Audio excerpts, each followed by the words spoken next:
In this video, I'll show you my complete second brain system in Notion, a practical implementation of Tiago Forte's building a second brain methodology. On the homepage, left side serves as a navigation sidebar. There are some buttons at the top for quickly capturing new information into your second brain, and below the buttons is where you navigate to other Notion pages. The right side is a stack of different database views sorted by the most actionable at the top and the least actionable at the bottom. The homepage of your second brain is where you should customize to fit your daily needs, with the main idea being that you have a bird's eye view of everything in one place, eliminating the need to open up different pages. Let's first understand the overarching structure of our second brain before we dive further into it. It's not that complicated, hopefully. We start by identifying an area of our life and setting a goal for direction. We then undertake various projects and tasks to achieve these goals. On the day-to-day basis, we capture notes and references to build upon our ideas and knowledge over time. More importantly, we aim to save time for our future selves by actively linking new information to relevant projects and goals. Now let's get started with setting up our second brain in Notion. And to do that, we have to first look at our different areas of life. Areas is what Tiago Forte refers to as our long-term roles and responsibilities. Being aware of these promotes greater balance and prevents an unhealthy level of obsession with certain areas such as academics or career. Now let's first head over to the areas page in our second brain. Here is where you list and view all your different life areas in one place. If you are tracking your commitments across your personal life, business, and school, you can tag each area respectively and view them under the respective tab. I will now create a new area as an example. With this new page open up, I can give it a title and choose an icon to represent this area. Following this, we can click on the type property to categorize this area. You can customize the options by clicking on the three dots on the far right of the option and renaming it to what works for you. Note that tagging your area is optional and only useful if you have many areas to keep track of. As you may have noticed, when this new area is created, database views are populated to show relevant pages from other databases. We'll return to this page to see the changes in the later part of this video. Once we list down our different life areas, we can scroll down to our topics database below to list the sub-areas and our interests under each area. If you're familiar with the para method by Tiago Forte, topics in this case are what Tiago will refer to as resources, which he defines as topics or interests that may be useful in the future. Topics are also what your notes and references can be tagged to, and where you can retrieve your notes when you open up the relevant topics page. I recommend adding only as many topics as necessary and letting our topics build from the bottom up from our notes and references. If you have existing notes and references, you can also refer to them and review them to identify possible topics. Our goal here is not to hoard information, and therefore our topics should be as specific as possible to be highly selective in what we save into our second brain. To add a new topic, you can click on the blue new button and write down the topic and choose an icon for it. Then we can tag it to its respective area. If you are adding a new topic to an area already shown on this view, you can just click on the plus new text to create a new topic and then again give it an icon to represent it. Once we have listed down our areas and topics, we can assess where we want to improve on and set some goals for ourselves. If I want to challenge myself in terms of my health and fitness, we can start by clicking into that area page in our database above. I'll put this page in the full view, and then we'll scroll down to the database view under the goals heading. Here we can click on the empty row to create a new goal under this area. I will set a new goal to run a half marathon and then set a deadline for it. Next to the date property, we have a formula property that calculates the days left between today's date and the deadline you have set. It's a good way to give yourself a sense of urgency to stay motivated and action-oriented. Lastly, we have a status property that can be updated to reflect our progress or when we complete this goal. Continuing on, we will learn how we can measure our gains and progress for each goal to ensure that we are moving in the right direction. I will open up this goals page and put it into full view. Again, we'll see database views already populated on the page body. Right at the top is where we have a database called Key Results. Key Results is a concept taken from the OKRs framework commonly used in the workforce. Not all goals might have measurable metrics, but when they do, keeping track of them is a good indicator of our progress. To add a key result, we simply click on the empty row and give the key result a title. For a half marathon, a key result might be your max running distance in one run. In this case, our target value will be the distance of a half marathon, that is 21 kilometers, and our starting and current value could be 9 kilometers. Over time, as we improve our maximum running distance, we can update the current value and see our progress towards our set target value. You can add as many key results as long as they are relevant and helpful in measuring your progress. Moving on is where we'll break down our goals into actionable steps either as a project or task. Let's first start with our projects. An example of a project to advance our goal could be planning the half marathon training, which can involve a series of tasks, especially if it's our first attempt. We can then open up our project page and use the task database within it to list all the necessary tasks for this project. You can always return to your project page to update your progress on each task and add any additional tasks that might arise. We can finish creating this project by filling out its properties above. This includes the project area, the project timeline, assigning it a priority, and finally, updating the status of this project before closing this page. You can see that this project is no longer in our inbox view and that we can navigate to our deadlines view instead to see our newly added project. Back on our goals page, we can scroll down to our task view, which now reflects the tasks listed in the project above. This task view is also where you can add single actionable steps that helps you achieve your goals outside of your projects. In this case, it could be a task like signing up for a half marathon or joining a running club. An additional tip here is that if you realize there might be 1 to 2 tasks that must be completed prior to executing on a task, such as researching upcoming marathons before you can sign up for one, you can use what is called the sub-items feature, or in this case we can also call it sub-tasks. To add a sub-task, simply hover on the left hand side of a task and click on the triangle toggle and then click on new sub-item to add a sub-task under the respective task.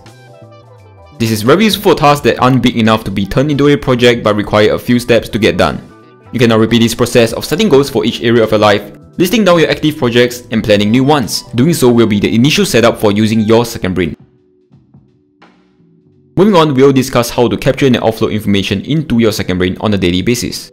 Offloading what is in our heads into our second brain is how we can free up our precious mental capacity to focus on the task at hand. Understanding the different methods of inputting information into our second brain will enable us to use the one that is most convenient.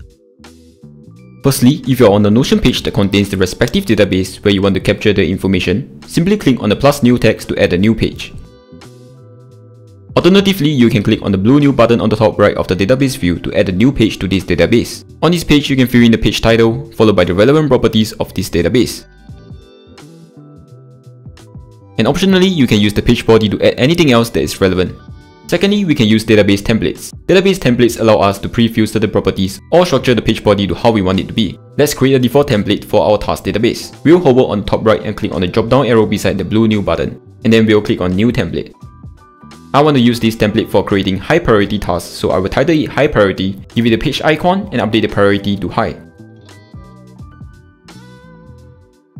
I will also update the status to next action since it is something I will want to act on if it's of high priority. Going back, I can click on the drop down arrow and click on this template to use it. And you can see how the priority of this task is set to high. From here, I can then just write down the task that I want to add. Another way to use a database template is to do so on the page body of an existing page. We can open an existing page, delete any empty spaces on the page body to reveal the database templates, and then click on our template to apply it to the page. You might remember how we were able to populate the relevant database views when we create a new page before, like inside an area page. And that is all thanks to database templates, but more specifically, default database templates.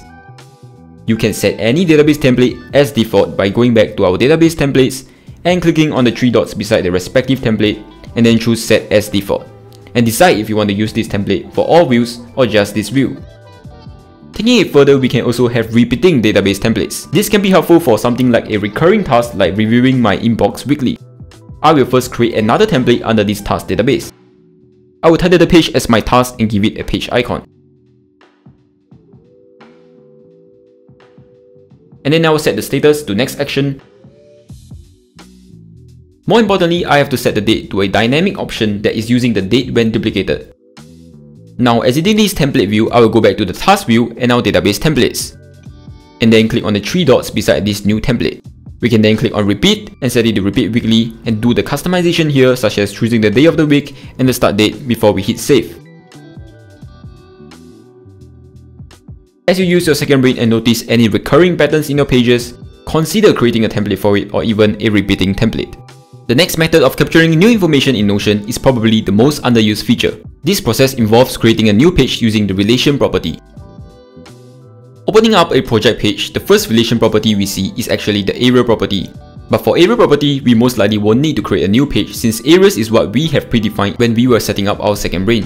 What we want to actually look out for are the relation properties that is below the comment box. They are located here instead of being with the properties above. It's because I've configured to show them either as a page section or minimal. You can right click on these properties whenever you need to edit them. We can create a new page in another database from this relation property by simply giving it a title and clicking on the plus new option. We can then click into this newly created page.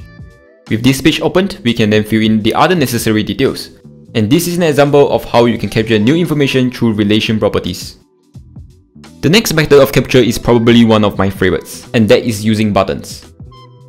We can use a button in Notion to add a new page to a specific database. Regardless of the page you're on, you can add a button that creates a new page in a specific database.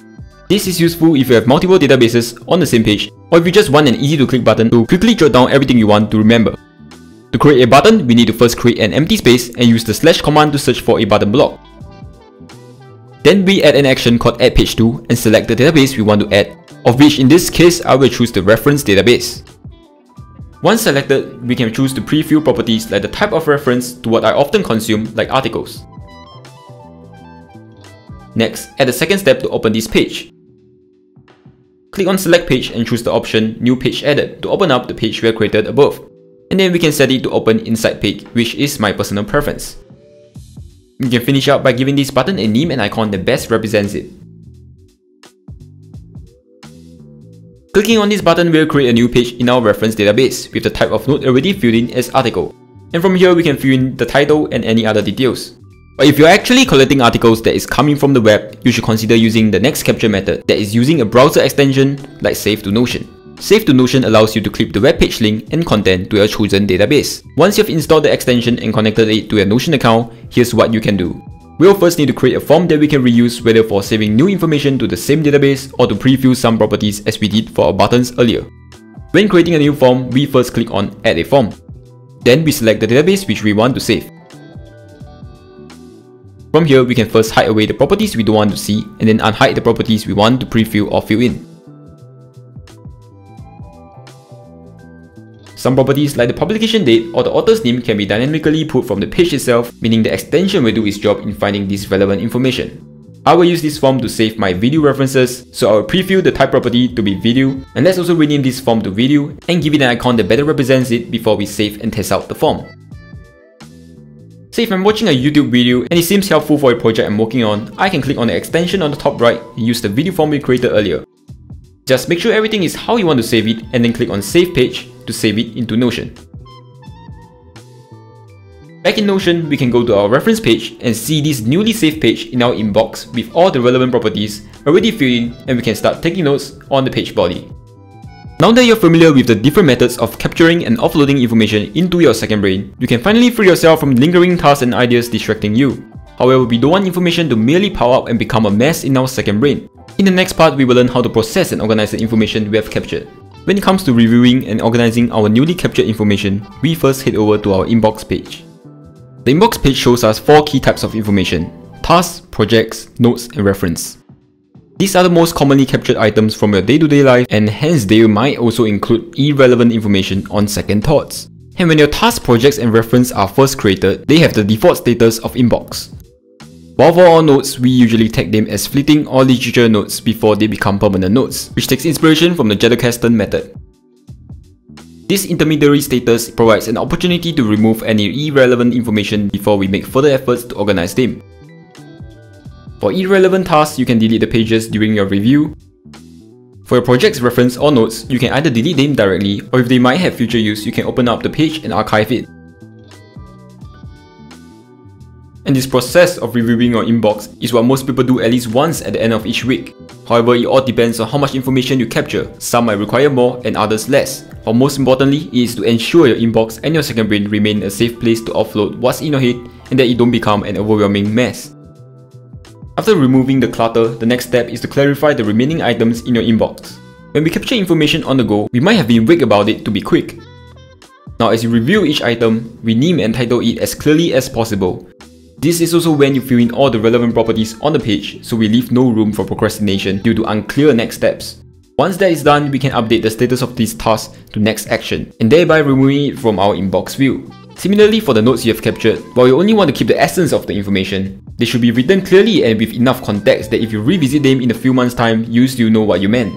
In other words, this is a time to eliminate room for doubt and save time for your future self. After clarifying your captured items, now it's time to save them for actionability. This is the most important lesson I learned from Tiago Forte in his book Building a Second Brain. You might have learned to save information by topics or alphabetical order in school or the workplace, but in your second brain, we want to prioritize saving for actionability first. This step is targeted at organizing our notes and reference. For example, we can open up a notes page and click on Add Projects to browse through our active and future projects to make a connection. And I can repeat the same steps for my reference as well. If I were to open up the link project page, you can see how you will be presented with relevant ideas and knowledge. This means that when you're ready to start working on the project, you eliminate the needs to start from scratch or sift through all your notes or the internet. After saving for actionability, we can take it further to consider linking up what we already know.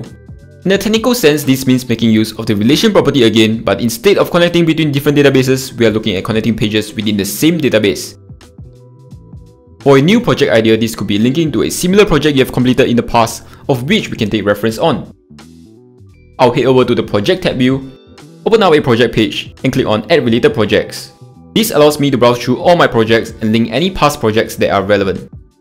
For a new note we have taken, we could link it to similar concepts or contrasting ideas we already know to deepen and expand our understanding. Similarly, once we open up our notes page, we can click on Add Related Notes to browse through your notes database or search for any keywords to make a visible connection to your existing notes. And using the relation property is how we replicate the linking and connections that our brain makes to improve our understanding in our second brain. Lastly, we'll employ the most basic method of organizing our knowledge, sorting it into topics and life areas. In the case of a new project, it's much more necessary to relate and categorize it under the respective area. However, for notes and reference, this step is optional if you have already organized them for action. That said, creating more relations only has benefits as it provides us with another path to discover our notes and reference. To add a topic to a note, you just have to open up the notes page and then click on Add Topics. Clicking on it will allow you to search through your topics database and add any existing topics or create a new topic if necessary. If there aren't any topics that are relevant, you can also consider any area of your life where this note might come in handy. And these same steps of taking it to your relevant topics and areas can be done for your reference as well. To summarize, the steps for processing your inbox are to prioritize sorting for actionability, then connect to what we already know, and lastly, tag these items to relevant topics and areas. Instead of jumping between pages when we review our inbox as we did earlier, the actual process looks more like processing each page one at a time. After processing each item, you should have either deleted, archived, or updated the status of the page so it is removed from the inbox view. Reviewing and organizing new information no doubt require time and commitment. Without it, what is supposed to be a safe place to offload what's in our head can soon become chaotic and unreliable. Now that you know how to maintain and organize information in your second brain, the next step is to learn how to efficiently retrieve information when you need it. While organizing for action already allows us to surface relevant information, the following retrieval methods can give us more power to find what we need when we need it. Firstly, what is most common in all note-taking apps is a search feature, which you can utilize as long as you have the app open up. In Notion, you can use the keyboard shortcut Command-K on Mac or Ctrl-K on Windows to quickly open up the search window where you can then type in a keyword or search for what you're looking for. A less obvious feature is the filter icon that you can click on to refine your search, such as to look for titles only. This is particularly helpful if you have many pages in Notion like I do, and adding a filter can narrow down your search. This search feature is however not the only search you can do in Notion. You can easily do a search in any one of your databases. If I'm looking for a particular node, I can scroll down and open up my notes page, and then hovering over the top right of any database view, we will see a search icon that appears where we can click on it to search for any relevant pages within this database. The third way to retrieve information in Notion is by using a database filter. Filters also allow me to create different fixed views that display relevant pages from the same database, such as my recent view, inbox view, and favorites view of my notes. This allows us to see the pages we need when we need them, without the extra step of filtering and searching every single time. For this recent view of our notes, we can click on Filter to add a filter or view any existing filters on this view. And I can click on the two rules to review two filters that have been added to this view beforehand. One filter ensures the archive property is unchecked, and another filter for notes edited within the last 7 days. These filters are hidden as they have been added to the advanced filter. If I want to further narrow down what is shown in this notes view, I can add a new filter for the type property and choose to show only my permanent notes. If I only want to see my permanent notes in my recent view, I can click on the 3 dots at the top right to add to the advanced filter. Like the other two filters, this filter is now hidden under this filter window. However, since I want to see not just my permanent notes, I will remove this filter and then exit this window. Most properties of your database can act as filters to narrow down what you want to see in each database view. An additional note when creating your different filter views is that you can go to your database settings and then properties to show or hide the properties you want to see on the front. This avoids the extra step of opening up the respective page for the information you are looking for. For instance, having the type property on the front allows me to quickly know whether this node is a permanent node or not. My last and favorite retrieval methods in this second brain is using the Ask AI feature. The AI can be summoned by clicking on the circular button at the bottom right corner. By asking it a question or giving it a topic, it will read through all your pages and content within your Notion workspace and provide a brief summary of the information found, along with a list of the relevant pages. I find this approach helpful in uncovering connections between ideas and knowledge I have previously overlooked. You can actually also use the Ask AI feature in the search window that was shown earlier. Once you have typed in your query and you can't seem to find what you're looking for, you can click on Ask AI to see if you have missed anything. And these are the different retrieval methods in Notion, and you will find them increasingly useful as your second brain grows in volume. However, the key to using your second brain lies in the initial organization for actionability, which ensures relevant information is readily shown when needed. With everything that's been said and shown, you now probably have a sense of what it is to use Notion as your second brain. One last reminder is that we want to think more about archiving instead of deleting irrelevant pages in your second brain. This gives your future self the ability to retrieve them if ever needed. You can archive most of your database pages by first showing the hidden properties and clicking on the archive checkbox property. Once the page is marked as archive, it will be hidden from all other database views except on the archive page. On the homepage of your second brain is where you can find this archive page and see your archive pages.